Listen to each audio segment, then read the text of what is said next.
Welcome to Facilitating on Purpose, where we explore ideas together about designing and facilitating learning.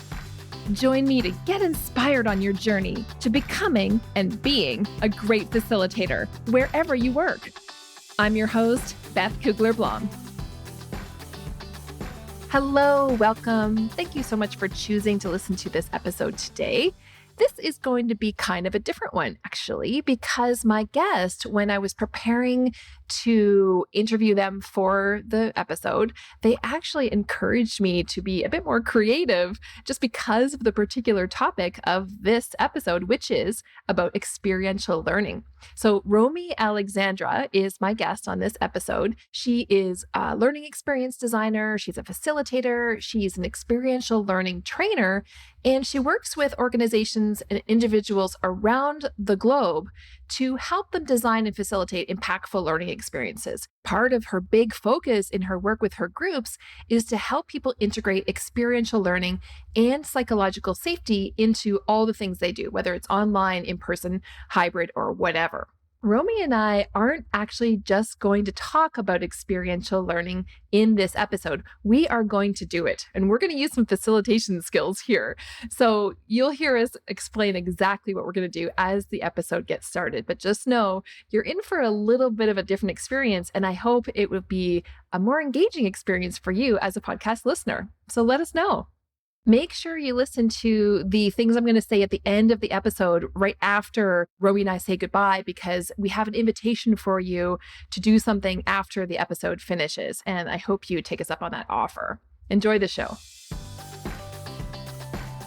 All right. Welcome, Romy. It's so great to see you again. And I'm really excited about what we're going to do in our podcast episode today. Same for me. Thanks so much, Beth, for having me on your podcast. It's going to be a fun experience for sure. I think so. And I've been thinking about this one, and I'm almost, I'm wondering how it's going to go. I think we're both wondering how it's going to go because we're going to do something a little bit different in this episode, aren't we? Oh, yes. So this is, I think, really the fun of bringing our minds together and seeing how can we even not just talk about experiential learning today, but actually make our podcast episode an experience of itself. Exactly. So we're going to come back to that and talk about it in a little bit and kind of tell everybody what exactly we're going to do. But just know for all of you listening out there that we're going to try some new stuff. And but first of all, I want to ask Romy a few questions so that you get to know her a little bit better. So Romy, I know we're a bit new to each other. We've met kind of in various sort of social media and online ways before a couple of times. And I really got the sense when I was watching what you were doing over the internet, so to speak, that you are an expert in experiential learning. Can you tell us just a little bit about what you do and why and how experiential learning became something that you're really interested in and really have expertise in?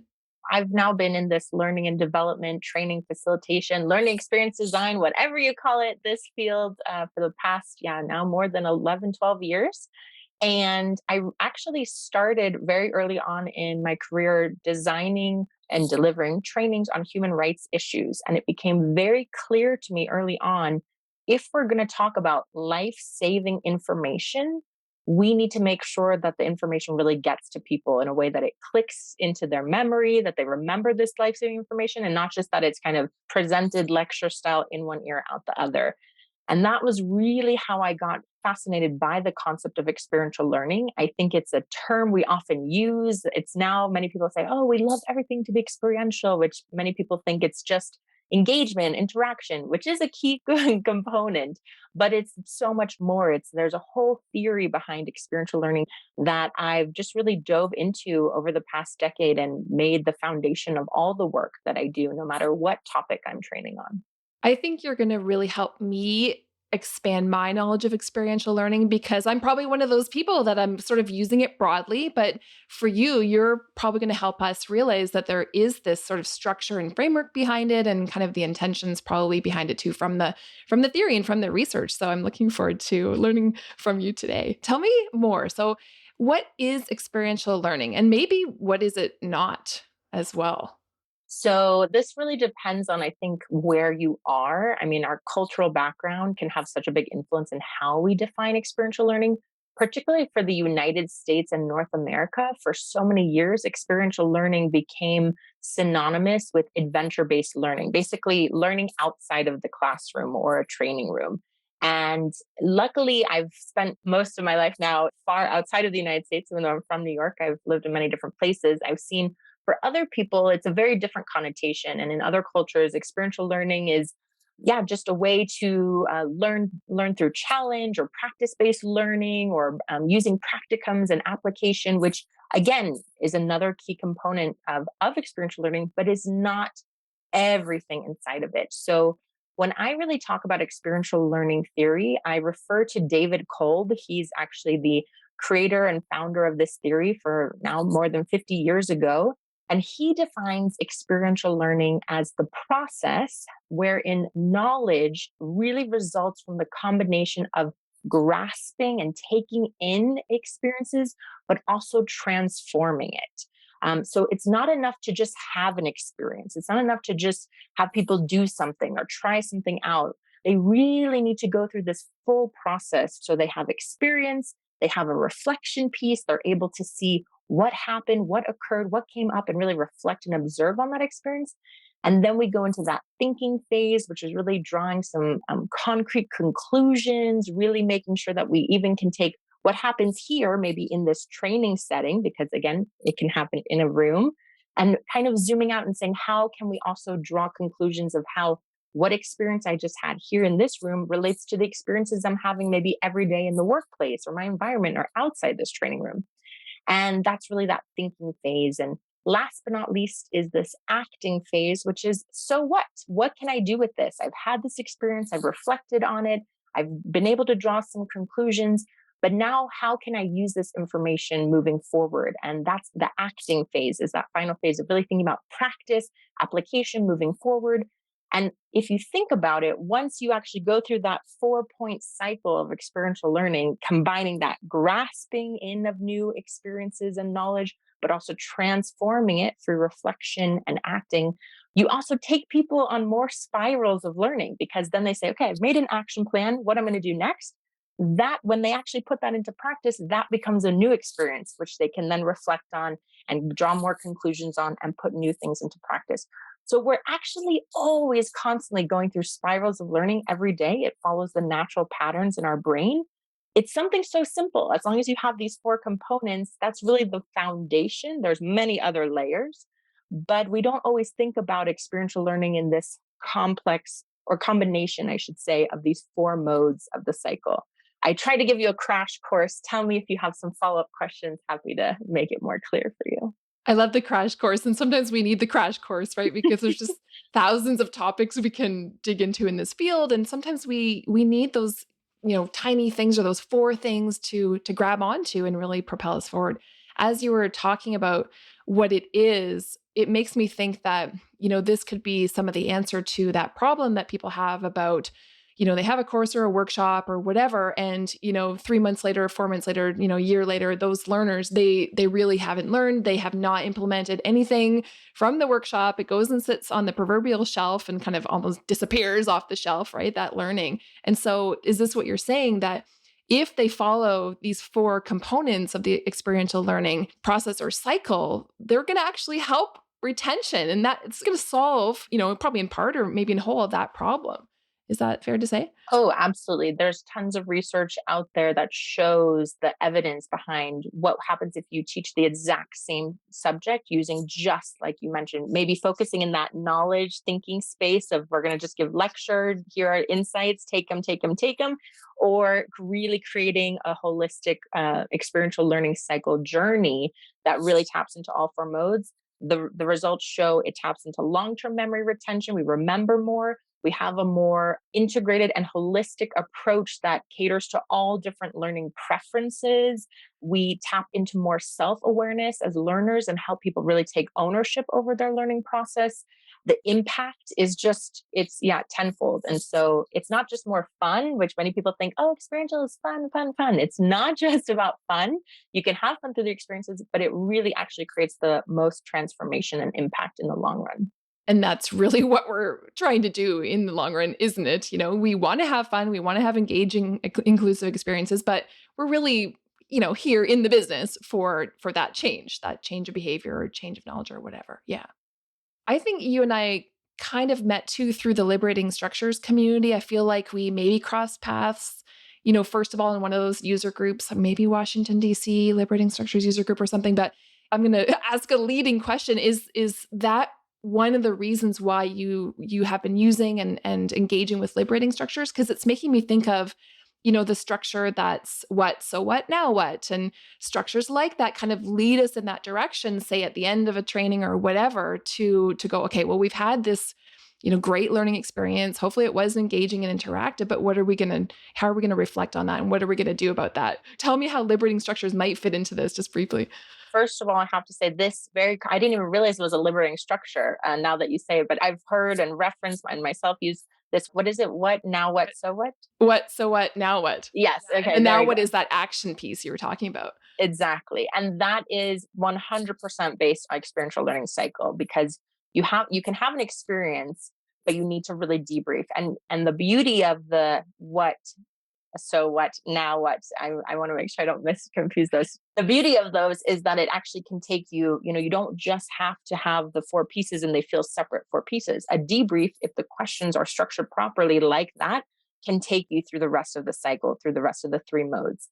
Now, back to the liberating structures piece, liberating structures is a fabulous tool for experiences. And now, even as you can see, through debrief processes as well. I think there's so many tools out there, and many people ask, can you give me an activity? Can you give me an energizer? Can you give me an icebreaker? Can you give me this? And I always say, there's so many out there. Liberating structures uses, I love them. There's so many. I also use them quite a lot, both in my online and even in-person work. I see a lot of those as opportunities for experiences. So there's great ways to use liberating structures and say, here's an experience, right? And what really is an experience? Let's talk about that for a moment. Yeah. An experience is, again, defined by David Kolb as something new that strikes the learner and really taps into their full senses and emotions. So we say it strikes because it's not a conversation that they've been having every day. It's something that, that hit me in a new way, or whoa, that I haven't done that before. Or it strikes you, whether it's in a more emotion feeling way, or it's striking you in a way of thinking more logically, analyzing something that you want to get to afterwards.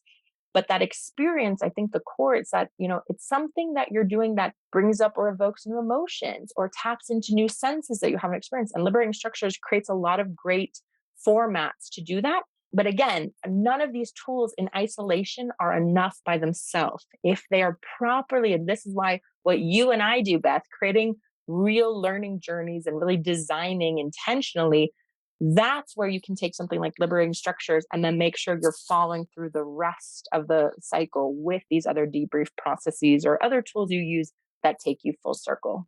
Exactly. Yeah. So what do we do with that? And I always talk about intention. It feels like it comes up all the time, because if we only sat back and took the time to be more intentional about that, we would realize we need to do more than just integrate that 1 or 6 or 20 activities in the session. We need to go beyond that, as you're saying. If there's nothing else that you take from this, it's that, yes, thinking first about your intention, because sometimes people can become so overwhelmed by so many liberating structures. And that's just one tool. There's so many different toolboxes out there. Many people say, I don't know which one. Can you give me one? And I always say, it goes back to, what do you want to achieve?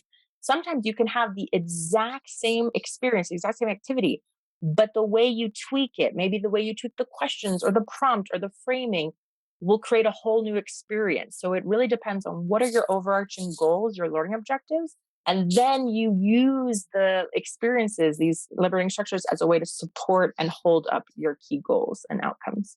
Absolutely. Yeah. We're definitely talking the same language. I always lead people back to that outcomes conversation, whether they want to have it with me or not, for sure.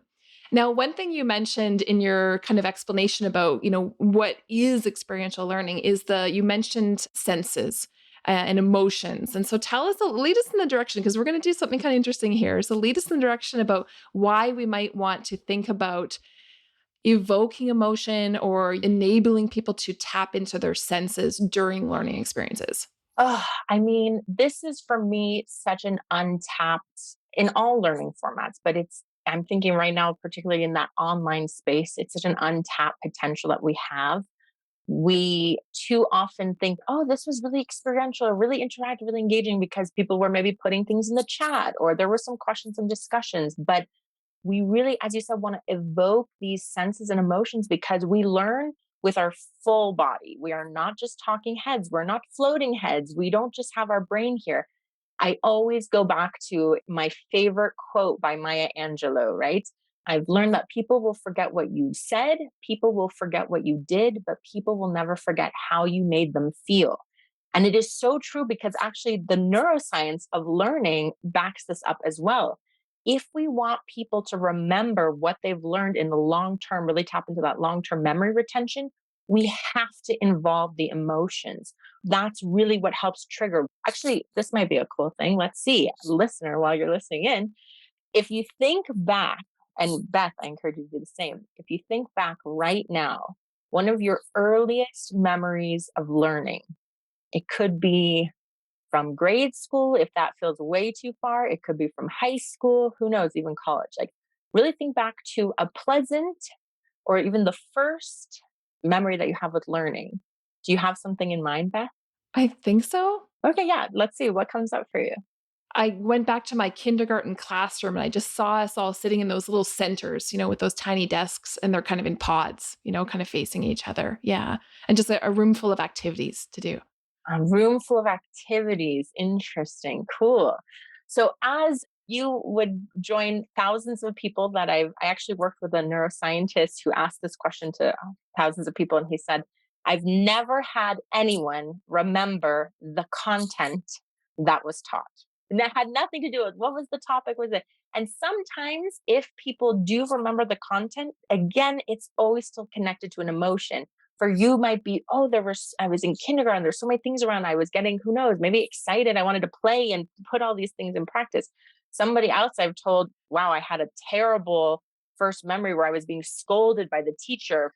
We remember based on our emotions. And that's why I would say the more pleasant emotions, also my background's in emotional intelligence, there's no such thing as good and bad emotions, but there's pleasant and unpleasant emotions to experience.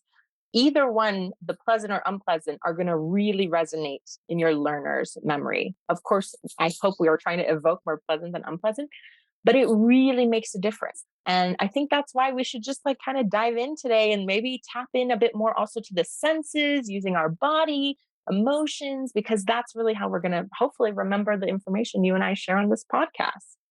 I think so. And just to add in, I think one of the reasons why my mind might have gone back to kindergarten was that I really loved that teacher. So maybe I had an Mm. emotion around just really connecting with her personally. Actually, weirdly, I still have the Valentine's, tiny little card that she gave me, back in kindergarten. I still have it in my memory box. So there must have been something there about how, I really connected with her emotionally as a teacher. I am so happy you brought that up because this is again what I say, most people when they're thinking about facilitation or training, it's like, what do I need to teach people, right? What do they need to learn? And we focus so much on the what is the content? What is the experience? What is the, but we really forget the how.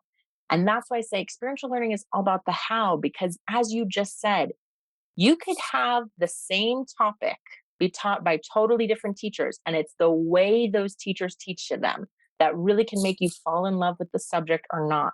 And that's really why I think experiential learning is so important. It's making me think too. I got to look on my bookshelf. Do you know Julie Dirksten's book? Yes, design for how people learn. Is it that Yeah, one? you found it faster than I saw on my bookshelves. Yeah, so design for how people learn. So she has a section in there about emotion and how we do need to pull that into our learning experience. I think she's, the example of the rider and the elephant and so on, like rider being our logical side, elephant being like the emotional side. So we need both, don't we? So that can be a resource to people. That's a great book. Yeah, it is a great book. I think it's important to remember one is that we can create collective experiences like you and I are about to do. But I also think it's important we don't forget that every single learner who walks into your session comes with a history of valuable life experience to share. And that is another key component when we think about experiential learning is how are we creating moments for collective generation, collective reflection, people bringing their insights, because sometimes an experience doesn't have to be this big, huge thing. I mean, it's great if it is, but sometimes it can just be something that happened outside this room that you're bringing in, and people remembering the experiences that they've already lived and how they can talk more about that. And I think we also don't do enough of that in general in these learning environments. I agree. And I think, it's something that if only people realize that they're learners, no matter who they are or what age they are or whatever, all the assumptions we can make about learners that they come in with something to share. I mean, it's just one great important thing to do, isn't it? Yeah. Thanks for Yeah. helping us remember that. So, listener, when I first contacted Romy and asked her if she wanted to be on the podcast, we had a sort of a pre-discussion, a pre-meeting about it and what we could do. And our ideas were just flying all over the place. We had, I think, 50 different things of the things that we could do around experiential learning because Romy, you were really challenging me, in a good way to say, how can we make this a more experiential experience than maybe a typical podcast is? And so, I've only done a few episodes. I'm still new to this podcast game. And so you were the first one that said, hey, what if we did something a different way? And so, of course, because I like this kind of stuff too, and I like to innovate and be creative, I said, okay, what would it look like? So we came to this roundabout way, I suppose, what we're going to do with each other and with the listeners today. But tell us what we're going to do and why you think it might be a fun thing to do and an impactful thing to do, I should say as well. I've also never done it. It's an experiment with experiential learning. Basically, what we want to do today is using this theme of the different senses that we have and how our all the different senses can be very much connected with our emotions. We want to actually take turns facilitating each other. Beth and I will facilitate each other through some different mini, very small, but mini experiences, tapping into all of the senses. And what we're going to ask you to do is, as you're listening in, like do it with us, experience and experiment with us while we do this, because I think just through this process, we're kind of creating an experience that then can help us better reflect and understand what actually is experiential learning. I often say to people and my clients when they're trying to ask me, I'm like, you know what? You really need to experience experiential learning to really understand it. So this is hopefully going to give a little mini experience for anyone who's never really been familiar with the topic. And hopefully you get more out of this podcast by experiencing it yourself. I hope so. And we have not practiced this. We are really just doing this in the moment and seeing what happens, aren't we? So it definitely is an experiment in experiential learning. Exactly. And I think that's the beauty. I think this is, another thing just as facilitators. Let's try things out and, we'll reflect on it and gain insights moving forward. So let's get it started. I would like to start with this sense of seeing. And it might sound funny because many of you are probably listening in on the podcast right now and can't see anything, but I didn't want to lose sight, sorry for the pun, of this sense as well. So I'm going to give you the instructions, Beth, but again, whoever's listening in, please do the same as Beth. So just to get us started and kind of ease into this sensory experiential journey, I'm going to ask you to first take a moment to just get grounded wherever you are. So if you're in your room, maybe you want to put your feet on the floor and just like take a moment to just ground yourself. If you're walking, maybe you want to just take a moment to stop for a moment and take a deep breath in, out. And I want you to look around your surroundings, first of all, wherever you happen to be in the world. So Beth, please look around your room. And I want you to find even just one object, one thing, one item, who knows, maybe you're in nature, one element, and really take a moment to just hone in on it and really observe it. It may just seem like an object, but that you look at every day. But I want to ask you to really take a moment. Don't touch it. Just look at it from all different angles or get close and really take even just 10 seconds to fully take it in and look at it and embrace what are you seeing. So Beth, I'm going to ask you, can you tell me some things that you notice or see about that item without telling me what it might be? So this item has a softness to it. I know if I touch it, it's going to feel nice that way.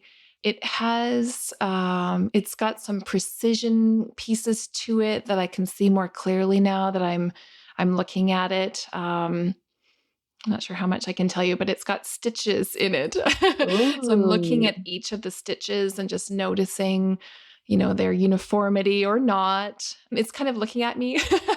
So I'm noticing that it's got a couple of eyes, and it's also evoking just a happiness in me because it was made for me by someone in my family that I love very much.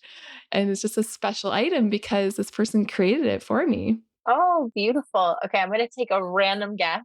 I have no idea if this is right. Is your item some kind of teddy bear or plush toy with some like hand stitching in it? It's a little felted llama that my daughter made for me in school, and Oh, it's about maybe 3 inches high, and so it's got some stuffing in it. amazing. Okay, thank you so much. So actually, I just want to tell you that even this practice, we did it super quick, but this is a mindfulness practice. You can take any ordinary item and spend 15 minutes just like really honing in on it and looking at things. Maybe you notice a crack that you didn't realize before and just tapping into the senses in that way.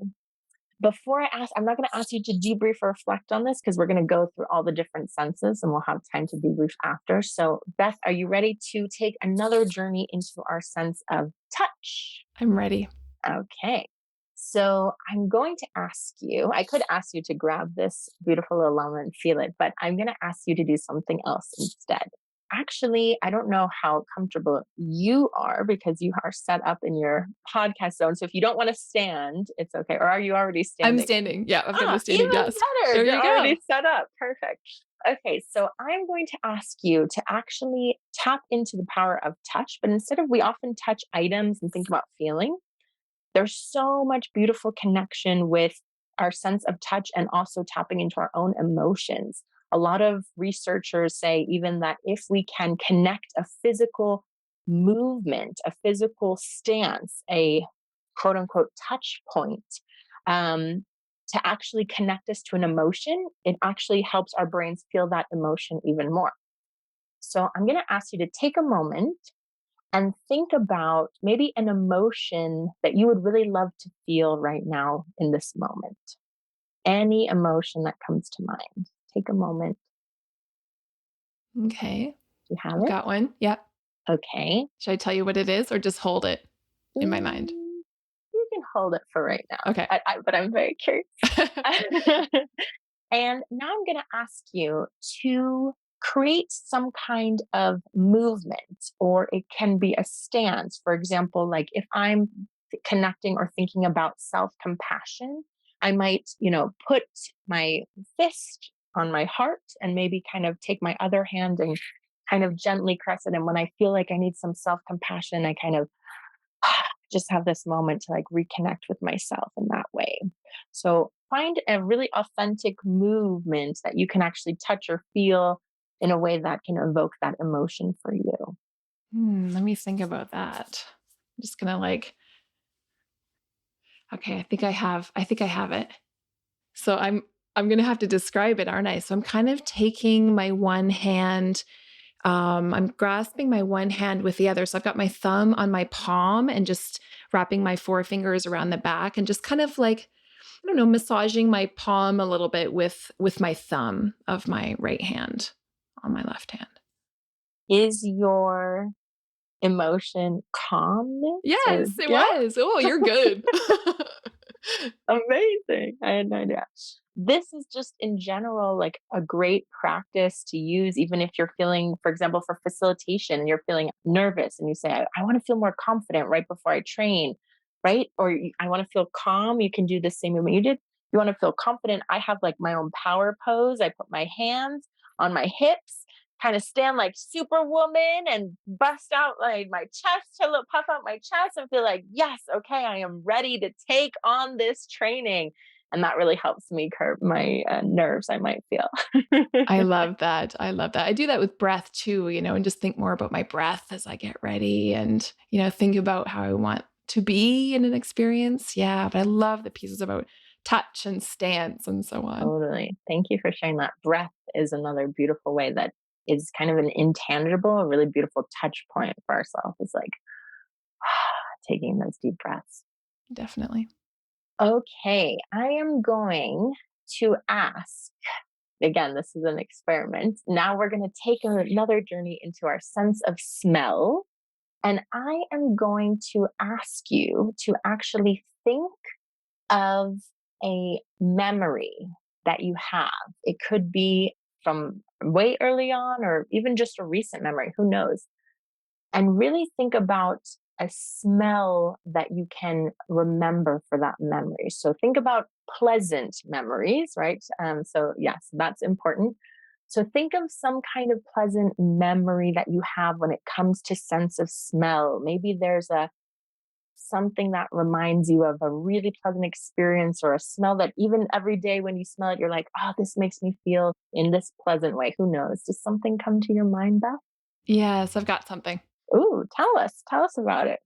Can Okay, you so my describe the smell and maybe the memory? yeah, I don't know. I mean, if a smell can smell homey or comforting or something like that, I think this one's got it. It's the smell of a turkey roasting in the oven. So I don't know, you might have shared the same thing. I mean, in North America, we have often a turkey at Thanksgiving or Christmas. And so I was taken to that experience of maybe my mom cooking a turkey for me or my grandmother going to my grandmother's house where we would all gather. And, you walk in a house and you can smell a turkey roasting in the oven. It's quite pervasive. And over the hours that it cooks, it just kind of envelops everyone in this lovely scent and experience in a way of knowing that a good meal is coming and maybe it evokes time together with family. For me anyway, right? It evokes time together with family and so on. Ah, I love that.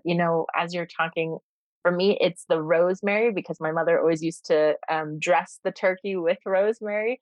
And every time I have this whiff of rosemary, I also say, this tastes like home, or this smells like home. It smells like comfort. It smells like family and love and connection. And yeah, it's amazing. Actually, our smell is the most strongly connected with our memory and emotion. So it's often something that we don't think about in trainings and facilitation. And so I'm now trying to think, how can we bring more smells, even aromas in the room, so that the next time your participants smell that, I don't know, vanilla candle in another way, they're like, oh, yeah, remember that great training on psychological safety?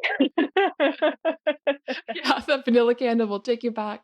Yeah. Oh, it's such an interesting one because, of course, you're right. As soon as we smell something particular, it often does take us back to an experience, does it? So, how can we do that intentionally with our groups? Interesting to ponder. Yeah.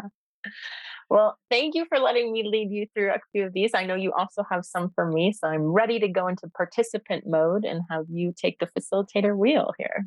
Okay, well, my first one for you is around silence. So I'm going to ask you, and listener, you can, of course, do this as well because we're going to have silence for 30 seconds. So if you're driving your car or if you're somewhere, if you're taking a walk, just be prepared that this podcast episode is going to go dark for 30 seconds while we all do this activity. So, I would like you to sit in silence for 30 seconds, and I'm going to give you a topic to sort of free think about. And so, there's no wrong answer here. Wherever your brain goes for this thing, I'm going to invite you to consider for 30 seconds. That's where it needs to go for you. So, I'm going to get my timer ready here. I think it's ready. So, I'd like you, Romy, to think about strawberries for the next 30 seconds. Okay. Here we go. Starting now.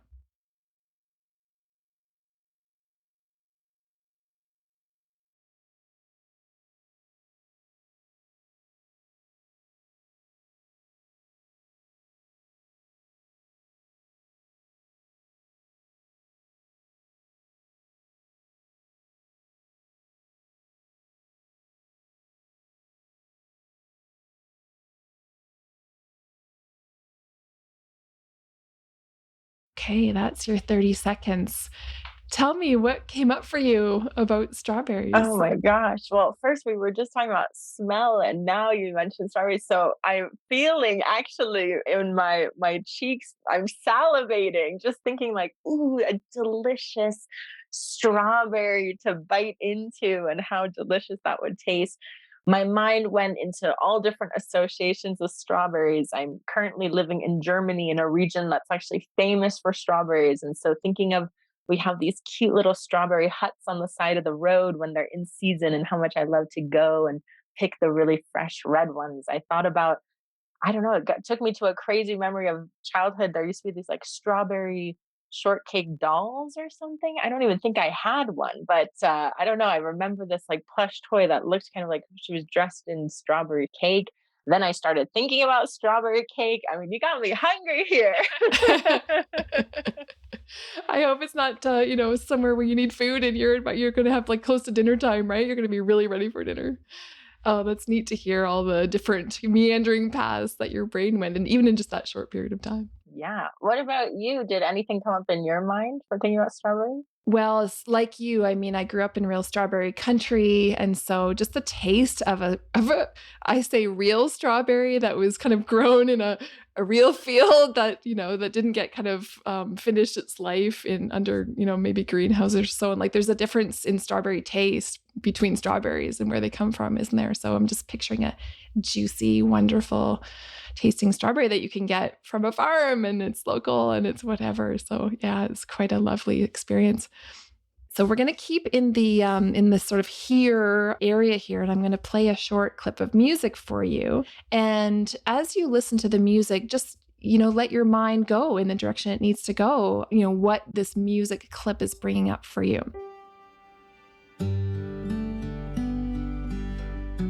Hey folks, it's Beth. Sorry to break in like this, but I need to tell you something about this song. Unfortunately, as soon as I started playing the song for Romy as we were recording, I realized I was going to break copyright if I put that song on the podcast. I can't do that. That is not going to happen. So what we've done is inserted a different song here, and we're going to play that for 30 seconds for you while you go and listen to the actual song that I played for Romy, if you'd like to do that. So now's a good time to go and search out Falling Slowly by Glen Hansard. It's from the Once soundtrack. That's a musical. And it's in the show notes if you want to link to the location of it on Spotify. And then just know that Romy and I were actually listening to Falling Slowly, and that's what she's responding to when you hear her come back on. Thanks so much for understanding.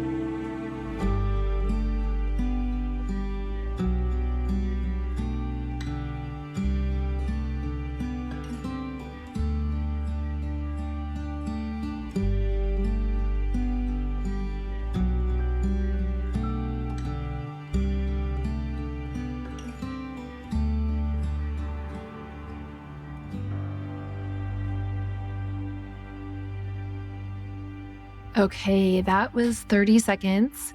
Tell me what you were feeling when you were listening to that clip. Oh, well, I was feeling really warm. I had a lot of like warm, it's just a beautiful song. Makes me feel feelings of love, or makes me think about feelings of love and connection. When I was listening to it, I felt warm, I felt comforted, I felt calm. It's a beautiful song. I'm happy you chose that one. What a nice one to pick. I really do love that song. Okay, I have one more for you. And I did already ask you in the silence activity to do something about taste, but this one again is about taste. So let's go to that sense. I'd like you to think of something that you're going to imagine that you're tasting. Listener, again, you can follow along with Romy as she does this. Romy, pick some sort of food in your mind and think of yourself tasting it. And then describe that experience to me without actually telling me what the thing is. And I'll try to see if I can guess. Okay. Again feeling myself salivating just thinking about it. I'm a huge foodie, if you can't already tell. Okay, so when I think about this is a very ridiculous thing to think about. Maybe it's too hard. It was the first thing that came to my mind, but if you don't get it, don't worry. When I think about when you first eat this food, it almost has almost a unpleasant texture because how do I describe it? Sometimes it sticks to the roof of your mouth sometimes. It's a salty flavor that you instantly get straight from the get-go. Depending on what kind it is, it can be really melt in your mouth sometimes. Sometimes, though, it can be harder and chewy. Again, it depends on the quality. I picked a terrible one because this is so cultural and you probably won't get it, but take a guess. Maybe it connects with something that you can think of that you eat regularly. Okay, the salty piece threw me off, but my first thing was peanut butter. Is it peanut Oh, butter? that could be great. That would totally Sticks to your work for mouth? that That first, wasn't it yes. though. The first thing that What came to was it? mind is because I used to live in Spain. I'm obsessed with jamon from Spain, and it's like I'm thinking of that texture. Like sometimes the fat can like cultivate that weird kind of sticky feeling at the beginning, but then it like gets really smooth and salty and delicious. And it's one of my favorite foods that I'm missing a lot in Germany right now. Oh, wow. I've never even heard of that food. Oh, Hamon I'm from so Spain. I sorry. don't even know what that is. It's a cured meat. It's like you Oh, usually would okay. see it Good on to know. charcuterie boards and kind of things. Yeah. But if you haven't, I'm going to send you some. And if you want, come to Spain and eat the real thing. It's Oh, I amazing. would love to go back to Spain. So this experiential learning became like a cultural experience just now as Yeah, well. I love that. exactly. Oh, thanks, Romy. Of Okay, course. well, we had what, 6 different things that we did there. So Yeah. yeah, that was fantastic. Anything coming up for you about that experience of either facilitating me through that or just, being facilitated lightly and the Oh ones that my I did gosh. for you? Yes, so many things came up, and I think I just even started like interjecting when we were doing because I just realized, as you said, and you just said it beautifully right now, that yeah, one little thing like this, think about a food, can lead to a whole conversation. You and I could have sat down and talked about all the foods I love from Spain, how the cultural differences, all of these things. You just demonstrated beautifully the power of experiential learning by tapping into our senses, tapping into these experiences. It opens up whole new avenues for conversations versus if I just said, hey, what's your favorite food? Like, tell me about your favorite food. Yeah. It's a very different kind of experience. I think from the I'm always wearing two hats, right? So from the participant hat, I'm like, oh, I really appreciated the way you facilitated me through these experiences. The warmth, I keep saying warmth seems to be the theme of this Mm. podcast episode for me today. But like, yeah, the warmth I could feel. And it's again reminds me of why multi-sensory experiences are so important, especially in the online space, because we're really not able to physically touch different things in the room, or we're not able to smell what everyone is smelling, but we could still find ways that we are bringing and evoking these different senses, even in this digital format. And I think it's so powerful. As a trainer, I'm just tapping into, I mean, so many things and connections from the way you ask questions, the way you really help people, create these experiences. I think for me, the beauty of experiential learning, again, goes back to what we were saying before, that everyone, right? Anyone who is listening on this podcast episode right now, as well as myself, we all could do these exact experiences, but we would all take something totally different away. And that's again the beauty of why do we do what we do? Because you say something totally different for the strawberry activity versus myself versus what a listener would say, because we all have valuable life experience, and diverse and beautiful different life experiences would come into it. And creating more spaces for those discussions, I just think are really powerful. Super powerful. And, from what you said before, that we have to recognize and plan for and expect that people come into experiences with past experience and knowledge. And we all have senses. I mean, we've all tasted something, we've all touched something, we've all maybe tried to touch our own self to comfort ourselves. And these are common human experiences, but they can lead us in different directions and in deeper directions for connection and so on. But it can be done so quickly, can't it? Just in 2 minutes or 3 minutes. And how do we bring people closer together through those experiences? It's very doable for people to insert these things into their facilitated events, isn't it? Thank you for bringing that up, right? These were just super small mini things we created in this format. And you're right. Like many people think, oh, an experience has to be this super big gamified simulation. Who knows? And yeah, that's great. But you can just take something so simple. But the more you, again, tap into those emotions, those senses, I'm now also reflecting on myself as a facilitator, always saying, like, how can I incorporate more of these? We do a lot of seeing, we do a lot of hearing. I appreciated your focus and attention, not just on the music, but the silence before, because that beautiful contrast between just like taking a moment for silence, which it's unheard of in a podcast. Usually that's like faux pas. You don't want silence, right? And that silence is so important. Again, in facilitation, you need people to process and reflect on what they've just experienced.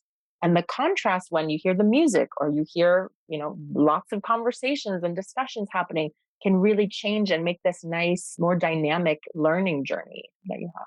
Absolutely. So I think you're really helping us broaden our thinking around what experiences can and should look like with our groups, and we talked about liberating structures and other activities too. And, as you say, it doesn't have to be that big thing that takes 45 minutes or an hour and a half or whatever. And it doesn't have to be just a cognitive experience, which is all of our, a lot of our defaults too. So you said, even more important online, and I absolutely agree. And, when everyone's going back and, some people have started and we're kind of getting back to all these in-person things as well, too, we have to remember to do more of that in person as well, because maybe we didn't do a great job of that either, before the pandemic. So it's both.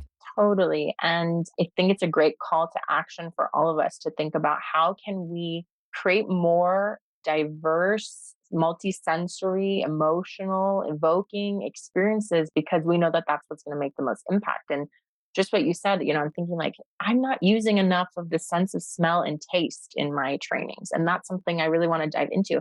I saw this beautiful example from a fellow facilitator of mine. He went to this retreat in Iceland, and they actually were able to take different foods and actually made kind of like coloring paints out of foods. And they made this huge mural with the foods, and people made it as a way to actually like process whatever the session was about. And then at the end, they all ate it. It was like mashed carrots or mashed peas or mashed this. And so to add these different colors and how they could paint with them, but at the end, they could also eat it and actually remember that. I'm thinking always like, there's one time I went to the movie theater, and there was someone had such strong perfume and cologne that I actually liked, which is good. Sometimes I hate it and it's a mess. Every time I smell it in the street, somebody else is wearing that perfume, I instantly remember that movie. And it's like, it's the same thing. If you have that smells in there, you have those tastes in there, you will automatically go back to that learning experience. And we need to do that more as facilitators. We do. And to take care with something that might seem kind of like an add-on, like ordering catering for an experience. So, how can we take care and intentionality with the food that we might be able to bring and the experience that we intentionally create for people to have food together or whatever, instead of just kind of sloughing it off, and being like, just order the sandwich platter like we always do. I don't know. So it's everything to do with a learning experience in all of our senses and movement. I mean, we haven't even gone there necessarily, although you did mention people could be walking or so on, listening to the podcast today, but there's so much richness there, isn't there, for us to draw on? Totally. What comes up for you, Beth, when you think about how both reflecting on this experience in the podcast and thinking about action steps forward and what you might do differently, either on podcast episodes or who knows, or in your own learning events and facilitation projects?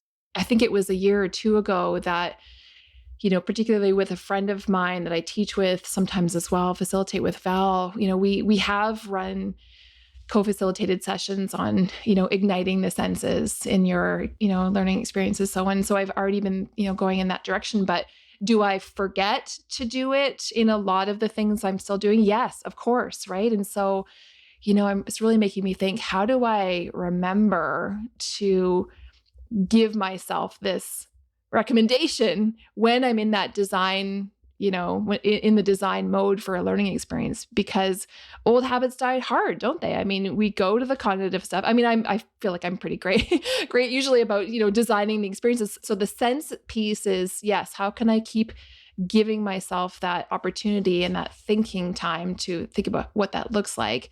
But then taking us back to what you said earlier, even if I'm really good at putting in those activities, creating space for learners to share with me and with each other, and they're moving around the room and they're doing all the things, it's the other probably two pieces, I think, of that experiential learning cycle to reflect and then to talk about actions. Like, how do I continue to think about those last two pieces for them, those learners, to keep moving them forward? And I think that's probably something I'll always have to.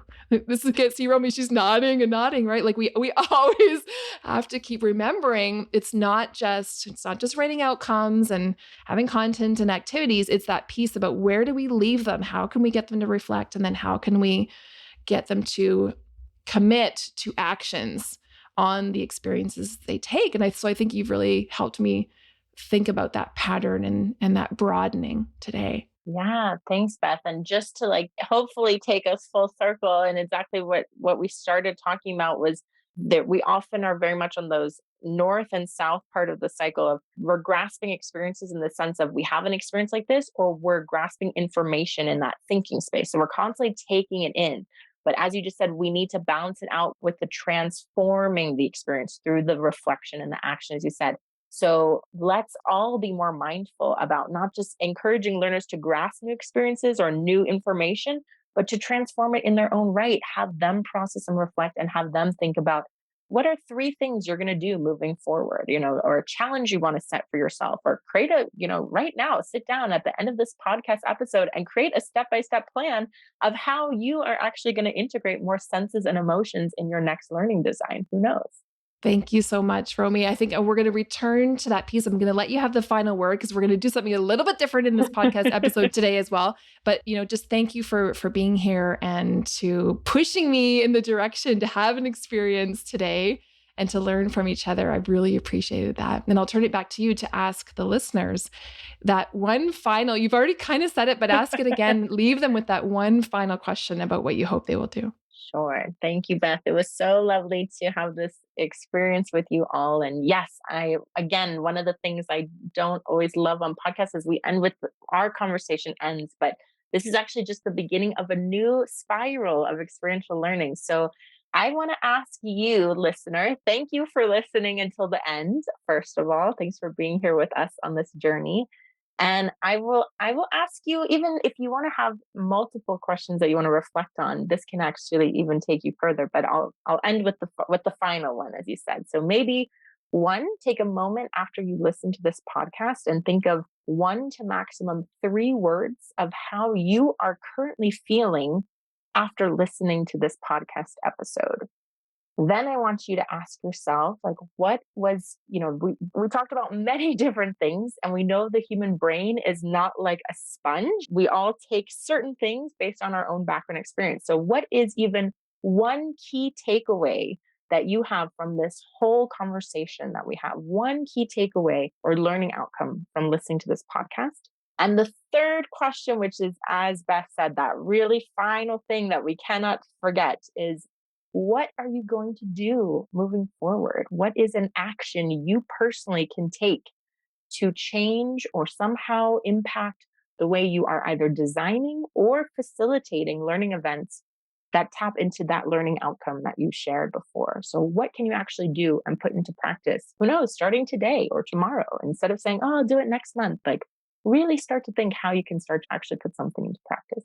3 questions, and we leave you with that. And thank you again for being on this journey with us. Oh, I had so much fun both planning for and actually going through this podcast episode recording with Romy. And I wanted to say it was a facilitation because it felt like a facilitation when we were really doing the work of facilitating each other through these experiential learning activities.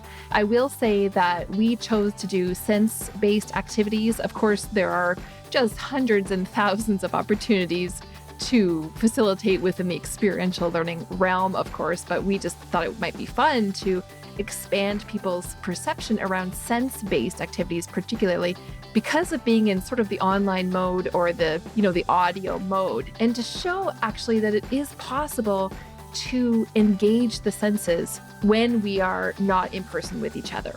So hopefully you enjoyed participating in the episode in that way. The other thing I'll say about this episode is what Romy said about why we might want to create experiential learning opportunities. She said the results show it taps into long-term memory retention, so that we remember more and we have a more integrated and holistic approach that caters to all different learning preferences. And right after that, she said, we tap into more self-awareness as learners. And as facilitators, we really help people take ownership over their learning process. I mean, those couple of phrases that she said there in the episode basically describe a whole lot of what we're doing when we design and facilitate learning, the reasons why we do it. Now, I did say that Romy and I have an invitation for you to continue engaging with us around the topic of this episode. After you listen to it, head over to facilitatingonpurpose.com, find episode 13, and drop us a reply. It's in a blog post format. Tell us some of the reflections that you had listening and sort of participating in the episode. And then tell us your next steps. What are you going to do about that? Complete that experiential learning cycle for yourself after listening to the episode. That's part of our hope for you engaging right to the very end of the cycle. So don't just listen to the episode and kind of go about your day. Go drop us a little message about what you're thinking about now and what you're going to do next. We would love to see that happen. In the next episode, I speak with Chad Littlefield. Chad is the co-founder and chief experience officer of We and Me. His work is all about helping people create connective experiences. And he has this concept that he talks a lot about called connection before content. So easy to remember. I asked Chad a lot about particularly starts and ends of our sessions, whether they're learning events or whether they're meetings, and how do we make the start and the end particularly focused on connecting with the group. I mean, we want to do it all the way between as well, but our conversation particularly focuses on the starts and the ends, and how do we do connection before content? Even if you think you're doing great at this, you can always use some more tips and strategies. Chad's going to help us get there, so join us next time. See you then.